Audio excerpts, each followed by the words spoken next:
அனைவருக்கும் வணக்கம். நீண்ட இடைவெளிக்கு பிறகு இந்த காணொளி பதிவேற்றம் செய்வது அவசியமாகிறது.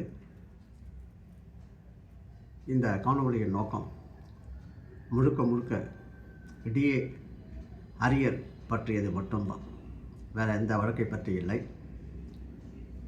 உங்கள் அனைவருக்கும் தெரியும், போன மாதம் இந்த அரியர் பெறுவதற்கான நம்மளுடைய கண்டெம்ட் வழக்கு 1471 ஆஃப் 2023 இந்த மாதம் 27ஆம் தேதிக்கு ஒத்திவைக்கப்பட்டது. அரசு வழக்கறிஞர் திரு ரவீந்திரன் அவர்கள் வாய்தா வாங்கி இதை தள்ளி வைத்தார். இந்த காணொளியில் குறிப்பிடுவது என்னவென்றால், நாம் கண்டெம்ட் பெட்டிஷன் ஃபைல் பண்ணி, அதாவது ஜூன் 23 ஃபைல் பண்ணோம். அதுக்கப்புறம் 27ஆம் தேதி நடந்தது 30வது ஹியரிங் 30. இந்த இடைப்பட்ட காலத்தில் நாம் பல்வேறு அப்பீல்களையும் பல்வேறு உச்சநீதிமன்ற வழக்குகளையும் சந்தித்திருக்கிறோம். இதில் குறிப்பு என்னவென்றால், எந்த வழக்கிலும் இல்லாத அளவுக்கு இதுவரை உச்சநீதிமன்றத்தில் நம்மளுடைய வழக்கு எண் 1471 மீது 6 வழக்குகள் பதிவு செய்யப்பட்டு 6ம் வெற்றிகரமாக நாம் பெற்றுள்ளோம். இந்த வெற்றி கோவை பேரவை மற்றும் அலுவலர் சங்கம், ஃபெடரேஷன் ஆஃபீஸர்ஸ் உங்கள் அனைவருடைய ஒத்துழைப்பில் இது நடத்தப்பட்டது. அதில் அனைத்திலும் வெற்றியும் கண்டோம். இதில் முக்கிய அம்சம் என்னவென்றால், டிஏ உயர்வு அப்டேட் பண்ணுறதுக்கு, அதாவது உங்கள் அனைவருக்கும் தெரியும், 119 257, 5 58 பெறுவதற்கு இந்த வழக்கு உறுதுணையாக இருந்தது, ஒரு மூல காரணமாக இருந்தது இந்த 1147 ஆஃப் 2020 வழக்கு என்பதை ஆதாரபூர்வமாக நம்மளால் சொல்ல முடியும். அது மட்டும் இல்லாமல், இந்த கண்டெம்ட்டில் அரியர் அரசின் நிலைப்பாடு உச்சநீதிமன்றத்தில் சுப்ரீம் கோர்ட்டு வரைக்கும் போகிறதுக்கு இந்த அரியரையே ஒரு மூல காரணமாக வைத்து போனார்கள். அவர்கள் ஒரு 3000 கோடி தரணும் அப்படின்னு சொல்லி தான் எஸ்எல்பி போனாங்க, ரிவ்யூ போனாங்க, க்யூரிட்டி போனாங்க. க்யூரிட்டி டிஸ்மிஸ் ஆகிற வரைக்கும் இந்த கண்டெம்ட் பெட்டிஷனில் அரசு இந்த 2025 30/1/2025 இந்த உத்தரவை அமல்படுத்த வேண்டுமானால் எங்களுக்கு வருடாந்திரம் 881 கோடி தேவை, அரியர் 3028 கோடி தேவை என்று ஒரு அஃபிடேவிட் தாக்கல் செய்துள்ளது. குறிப்பு: 30/1/2025 நம்மளுடைய கண்டெம்ட் 1471 அரசு தெளிவாக கூறியுள்ளது, இந்த 1147 ஆஃப் 2020 உத்தரவை அமல்படுத்தப்பட வேண்டுமானால் ஆனுவல் கமிட்மெண்ட் 881, கடவுள் அருளால் அது நாம் பெற்றுவிட்டோம். இப்போது 881 இல்லை, கிட்டத்தட்ட மாதம் 83 கோடி, வருஷத்துக்கு கிட்டத்தட்ட 1000 கோடி வாங்கிட்டோம். அது நமக்கு கிடைத்த மிகப்பெரிய வெற்றி. அதன் பலனை நாம் இப்போது அனுபவித்து வருகிறோம்.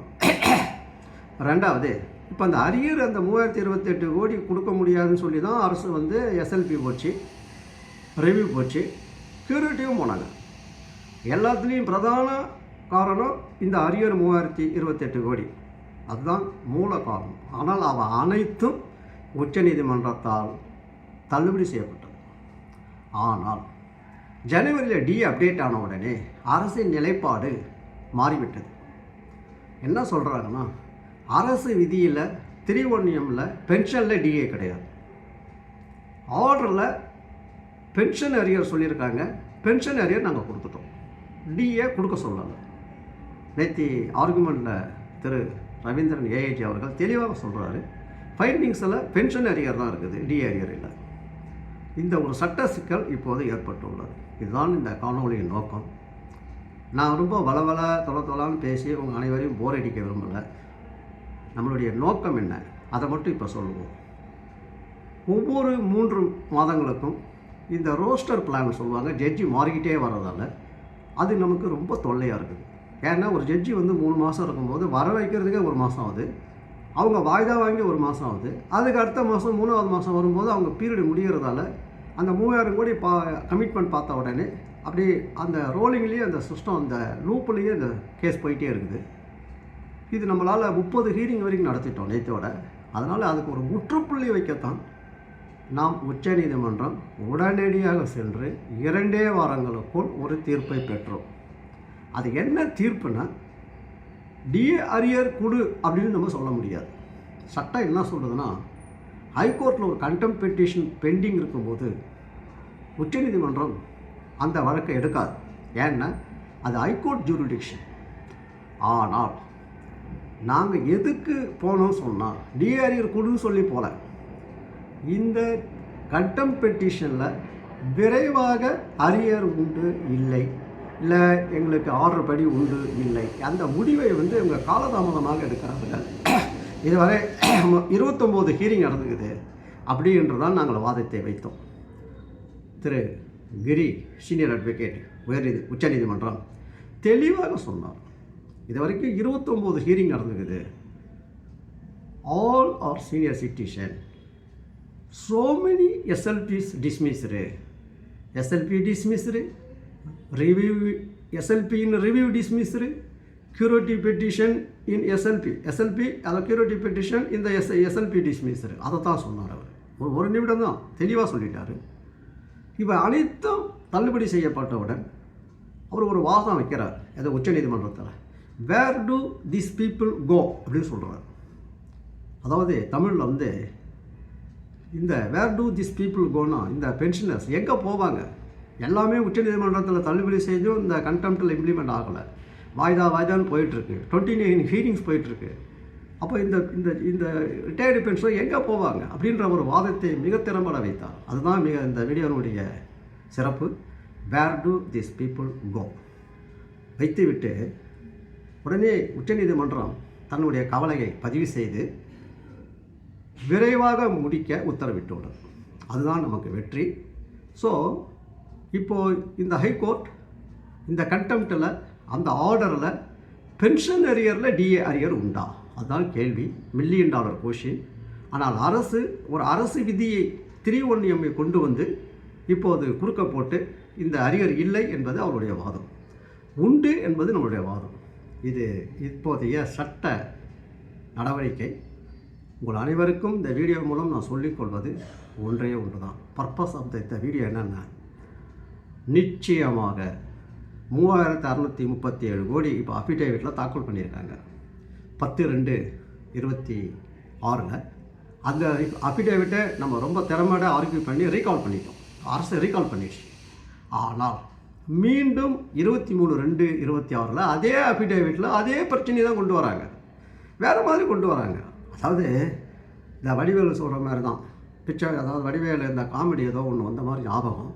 ஒரு பிச்சைக்காரனை வந்து ஒரு ஒய்ஃப் வந்து இது இல்லை அப்படின்னு சொல்கிறத அவன் அந்த கவுண்டமணி என்ன சொல்லுவார், அந்த ஒய்ஃபை திட்டிட்டு பிச்சைக்காரனை கூப்பிட்டு, பிச்சைக்காரன் ஒரு எதிர்பார்ப்போடு இருப்பான், ஏதோ கொடுக்க போகிறாரு, இவர் இல்லைன்னு சொல்லுவார். அந்த காமெடி போல் அந்த பிச்சைக்காரன் காமெடி மாதிரி திரும்ப அஃபிடேவிட்டை ஃபைல் பண்ணி அதில் இல்லைன்னு தான் சொல்கிறாங்க. இதுதான் இன்றைய சிக்கல். இந்த சிக்கலை முறியடிப்பதற்காகத்தான் நாம் உச்சநீதிமன்றம் சென்று ஒரு உத்தரவை பெற்றுள்ளோம். அந்த உத்தரவில் என்னவென்றால், the high court will ensure the contempt petitions are taken up and disposed expeditiously. நல்லா வார்த்தை முக்கியம். இந்த கண்டெம்ட் பெட்டிஷனை உடனடியாக எடுத்து விசாரித்து விரைவாக எக்ஸ்பீடியஸ்லி டிஸ்போஸ் பண்ணுவோம். அதான் உத்தரவு. நம்ம எதிர்பார்த்ததும் அதுதான், நம்ம கேட்டதும் அதுதான். அது கிடைத்து விட்டது.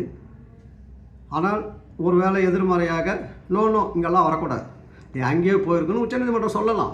ஆனால் அது உச்சநீதிமன்றமும் சொல்ல முடியாது. ஏன்னா க்யூரேட்டிவ் வரைக்கும் நம்ம கேஸ் நடத்திட்டோம். அதுதான் நமக்கு உள்ள ப்ளஸ் பாயிண்ட்டு. அந்த ஆஃபீஸ் நோட்டுன்னு ஒன்று சொல்லுவாங்க உச்சநீதிமன்றத்தில். அதில் ஒரே ஒரு பக்கம், அது நம்ம சொல்ல தேவையில்லை. உச்சநீதிமன்றத்திலேயே அந்த கேஸை வாய்தா வரும்போது ஆஃபீஸ் நோட்டு உச்சநீதிமன்றத்தில் ப்ரிப்பேர் பண்ணி நீதிபதிகளுக்கு வைப்பார்கள்.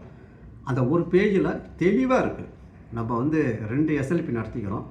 அந்த ஃபஸ்ட்டு SLP 277/85 அப்போ 2023, அப்புறம் 2வது SLP 282/38 அரசு, அதுக்கப்புறம் ரிவ்யூ பெட்டிஷன், அதுக்கப்புறம் க்யூரிட்டி, 4மே அதில் ரெக்கார்ட் ஆகிருக்கு. அதை பார்த்த உடனே நாங்கள் ஹாப்பி ஆகிட்டோம். ஏன்னா நம்ம எதுவுமே பேச தேவையில்லை. நாம் நடத்திய வழக்குகளே உச்சநீதிமன்றத்தில் நமக்கு சாதகமாக இருந்தது. அதை பேஸ் பண்ணி நீதியரசர் வருத்தத்தை தெரிவித்து இந்த வழக்கை கண்டெம்ட்டை விரைவாக முடிப்பதற்கு உத்தரவிட்டுள்ளார். இனி இந்த கண்டெம்ட் வழக்கு இப்போ மே விடுமுறை ஜூன் 8ஆம் தேதி போஸ்ட் பண்ணியிருக்காங்க ஃபார் ஆர்டர்ஸ் கேப்ஷன். ஜூனோ ஜூலையோ ஆகஸ்ட்டோ வித் 3 to 4 monthஸில் இந்த டிஏரியர் உண்டா இல்லையா அந்த ஆஸ்பெக்டில் இந்த கண்டெம்ட் வந்து நடக்கும். நாம் மிக திறமையாக டிஏரியர் உண்டு என்பதற்கான அனைத்து வாதங்களையும் மிக சிறப்பாக 8/6 நம்ம சமர்ப்பிப்போம். யாரும் வருத்தப்பட வேண்டாம். 2 சீனியர் கவுன்சில் திறம்பட வாதிட்டு இங்கே வெற்றி பெறுவதற்கான அனைத்து வழிமுறைகளையும் அரசின் எதிர்ப்பையும் மீறி நாம் நடத்துவோம். அந்த ரிசல்ட் நமக்கு பாசிட்டிவாக வந்தால் ரொம்ப ஹாப்பி. சப்போஸ் ஒருவேளை இதில் ஆர்டரில் டிஏரியர் இல்லை அப்படின்னு சொல்லிட்டாங்கன்னு அசியூம் பண்ணிக்கோங்க. இது வந்து சான்ஸ் கம்மி. ஒருவேளை அப்படி முடிவானால் அதற்காக யாரும் எந்த நிலையிலையும் வருத்தப்பட வேண்டாம். இப்போது இந்த வீடியோ காணொளியின் இறுதி பாகத்துக்கு வருவோம். அந்த டிஏரியர் முழுமையாக உச்சநீதிமன்றம் நமக்கு தருவதற்கு நெக்ஸ்ட் முறை இங்கே கொடுத்துட்டா இஷ்யூ சால்வ் ஆகிடுச்சு. இங்கேயே கொடுக்கலன்னா இவங்க இல்லைன்னு சொல்லி ஒரு ஆர்டர் போடுவாங்க, அவ்வளோதான். அதுக்கு மேலே ஒன்றும் பண்ண முடியாது இவங்களால். டிஏரியர் இல்லைன்னு சொல்லலாம். ஆர்டரில் பென்ஷன் அரியர் தான் சொல்லிக்குது, டிஏரியர் சொல்லலை, நாங்கள் வந்து அப்டேட் பண்ணிட்டோம் அப்படின்னு சொல்லலாம், தப்பு கிடையாது. ஆனால் அதை உடனடியாக உச்சநீதிமன்றம் சென்று நாம் உச்சநீதிமன்றத்தில் அனைத்து நிலைகளிலையும் இந்த அமௌண்ட்டை சொல்லித்தான் நீங்கள் டிஸ்மிஸ் பண்ணீங்க, 5 ஜட்ஜி உட்பட. அதுக்கு பேர் இந்த பிரின்சிபல் ஆஃப் எஸ்டாப்னு சொல்லுவாங்க. நீங்கள் கொடுத்த ஒரு அஃபிடேவிட்டில் இதை சொல்லித்தான் நான் டிஸ்மிஸ் பண்ணிட்டேன்னு சொன்னால் அது எப்படி கொடுக்காமல் இருக்க முடியும்? அதுதான் எங்களுடைய பிரதான வாதமாக இருக்கும் உச்சநீதிமன்றத்தில். நான் உச்சநீதிமன்றத்தில் நடத்திய அனைத்து வழக்குகளும் நமக்கு உறுதுணையாக இருக்கும் என்பதை அனைவரும் தெரிந்து கொள்ள வேண்டும். டிஏரியர் 3600 கோடி உயர்நீதிமன்றம் தரும் என்ற நம்பிக்கை உள்ளது. நம் வாதம் சிறப்பாக இருக்கும். சப்போஸ் ஒரு வேளை முடியவில்லை என்றால் நாங்கள் ஒரு துளி கூட கவலைப்பட மாட்டோம். ஏனென்றால் விரைவாக உச்சநீதிமன்றத்தில் பெறுவதற்கு வழி கிடைத்து விட்டது. அதை நடத்துவதற்கு நாங்கள் இருக்கிறோம். நிதி உதவி செய்ய நீங்கள் இருக்கிறீர்கள். யாரும் வருத்தப்பட வேண்டாம். இதுவரை நம்ம ஒரு வருடத்துக்கு கிட்டத்தட்ட ஒரு 800 to 900 கோடி வாங்கியிருக்கிறோம். பென்ஷன் உயர்வு, டிஏ உயர்வு. இந்த 3637 கோடியும் நிச்சயமாக ஒரு குறுகிய காலகட்டத்தில் உயர்நீதிமன்றத்திலோ உச்சநீதிமன்றத்திலோ கோவை பேரவை, அதை சார்ந்த அலுவலர், ஃபெடரேஷன் ஆஃப் ஆஃபீஸர்ஸ், நீங்கள் அனைவரும் ஒத்துழைப்புடன் வாங்கி தரப்படும் என்ற உத்தரவாதம் 100% கொடுக்கிறேன். சிறிது காலம் பொறுக்க வேண்டும், அவ்வளோதான். இதுதான் இந்த வீடியோ காணொளியின் நோக்கம், பதிவு. அனைவரும் நம்பிக்கையுடன் இருங்கள். எவ்வாறு டிஏ உயர்வு 10 ஆண்டு காலம் பெறாததை பெற்றோமோ அதே மாதிரி டிஏ உயர்வு அந்த அரியரும் 10 ஆண்டு கால அரியரும் பெற்றுத்தருவதற்கான காலம் கனிந்து விட்டது.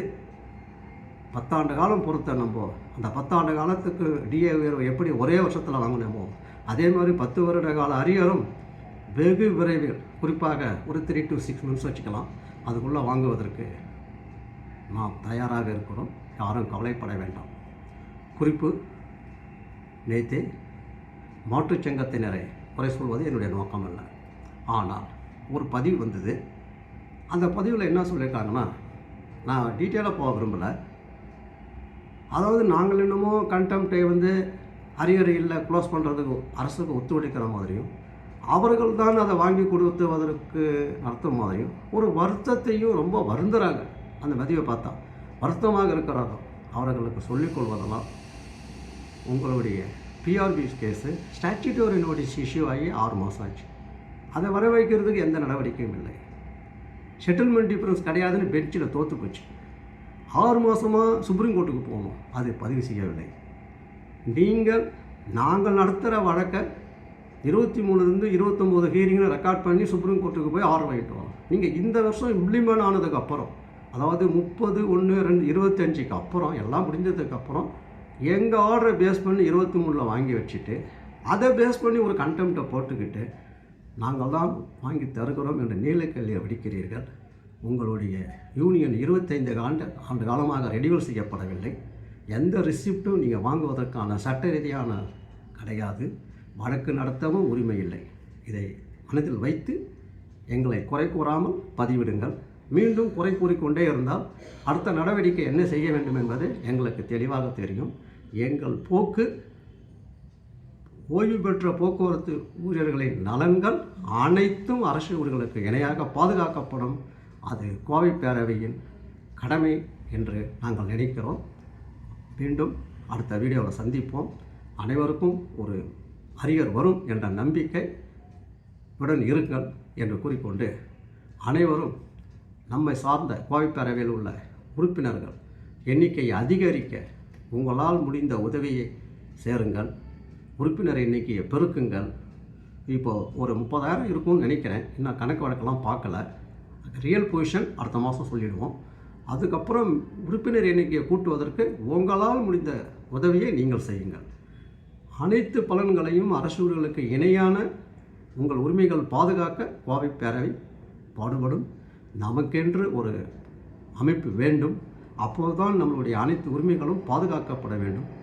இது உண்மையிலேயே யதார்த்தமான உண்மை. இதுதான் சுயநலத்துக்காகவோ ஒரு பணத்தை வசூல் பண்ணி சாப்பிட வேண்டும் எண்ணத்துக்காகவோ கோவை பேரவை இல்லை. மிக பெருத்த நிதி சுமையுடன் வழக்கு நடத்துகிறது. ஃபார் எக்ஸாம்பிள், இப்போ சுப்ரீம் கோர்ட்டுக்கு போயிட்டு வந்தோம். கிரி அவர்களுக்கு ஒரு சிட்டிங்க்கு 7 லட்சம், 75,000 ரூபா டிடிஎஸ்ஸு, அப்புறம் அட்வொகேட் அண்ட் ரெக்கார்ட் ஃபீஸு. நாங்கள் 3 பேர் 2 தடவை டெல்லி போயிட்டு வந்தோம். இதெல்லாம் ஒரு செலவினம் அதிகமாக இருக்குது. அதனால் நம்ம ஒரு 3,500 கோடி பெற வேண்டுமானால் ஒரு மிகுந்த நிதி சுமையையும் நாம் ஏற்றுத்தான் ஆக வேண்டும். உங்கள் அனைவரும் ஒத்துழைப்பையும் உடன் தான் இந்த வழக்கு நடத்தப்படும். ஆகவே அனைவரும் ஒத்துழையுங்கள். உறுப்பினர் சேர்க்கையை கூறுங்கள். இந்த சேனலை சப்ஸ்கிரைப் பண்ணுங்கள். நான் இந்த மாதம் மே மாதம் கோர்ட்டு விடுமுறை. ஸோ கோர்ட்டு நடவடிக்கைக்காக நான் அங்கங்கே அலைய தேவையில்லை. நானும் அப்பப்போ நம்மளுடைய சட்ட நடவடிக்கைகள் டிஏ பற்றி இப்படியெல்லாம் இந்த காலங்கள் கடந்தது 8 வருஷம் அப்படின்றத மாற்றுச் சங்கங்களை கூற்றி மறுக்குமாறு சில வீடியோக்களை பதிவேற்றம் செய்கிறேன். உண்மையை தெரிந்து கொள்ளுங்கள். உண்மை நிலவரத்தை புரிந்து கொள்ளுங்கள். யார் நல்லவர், யார் கெட்டவர், யார் வாங்கி தந்தார், யார் ஏமாற்றுகிறார் என்ற உண்மையை நீங்கள் புரிந்து கொள்ள வேண்டும். நன்றி. மீண்டும் அடுத்த வீடியோவில் சந்திப்போம். இந்த சேனலை சப்ஸ்கிரைப் பண்ணுங்கள். உங்கள் நண்பர்களுக்கும் பகிருங்கள். இப்போ கிட்டத்தட்ட ஒரு 17,500 சப்ஸ்கிரைபர் இருக்காங்க. இந்த சப்ஸ்கிரைபர் எண்ணிக்கை கூடும்போது நம்ம போடுற வீடியோ அவங்க ஃபோனுக்கே இந்த இன்ஃபர்மேஷன் போய் சேர்ந்துடும்.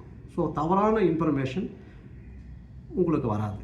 ரியலான இன்ஃபர்மேஷன் உங்களுக்கு நாங்கள் கொடுப்போம். பொய் சொல்வது எங்களுடைய நோக்கம் அல்ல.